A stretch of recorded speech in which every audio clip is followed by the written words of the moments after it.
For Paul and Janet Baker, their beautiful baby girl was a blessing. I had her when I was 30 years old after I was told I could never have children.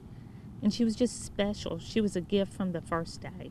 Mary Allison Baker graduated from Cottage Hill Christian Academy and took her big smile and bubbly personality to the University of South Alabama. So when I think of Allison, I just see her being silly and cutting up and that big old smile I loved. She had a bright future that was taken from her. Just in a blink of an eye, gone. Never to come home, never to come back.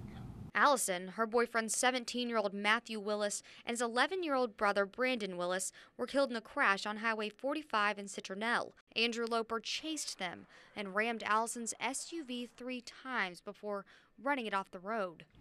It threw Matt through the sunroof that was closed and about 30 yards into a field. It broke little Brandon's neck. He never got out of the truck. When the tree hit the truck, it threw Allison back towards the street. The driver came back after the crash, but never stopped. Allison was probably 20 yards off, maybe 10 yards off the road, fighting for her life. And he just drove off and left them. Went home, got in bed, went to sleep, and that was it.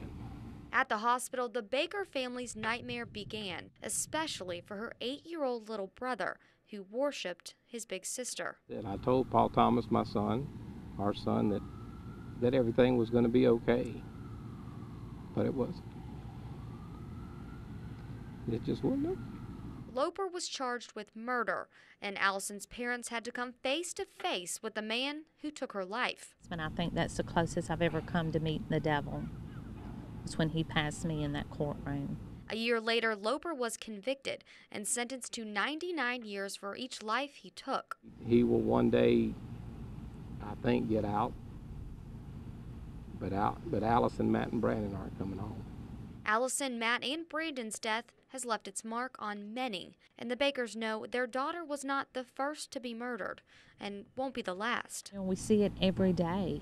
Every day in the news now, there's someone that's life has been taken from them, and there's families out there that are hurting just like we are.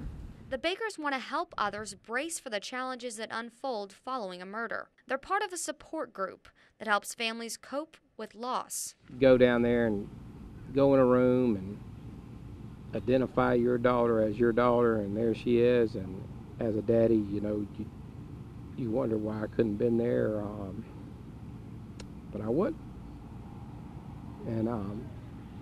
And it's just, and like you said, with the support group, there's a lot of things that go on that you have to be ready for. I mean, it's tough.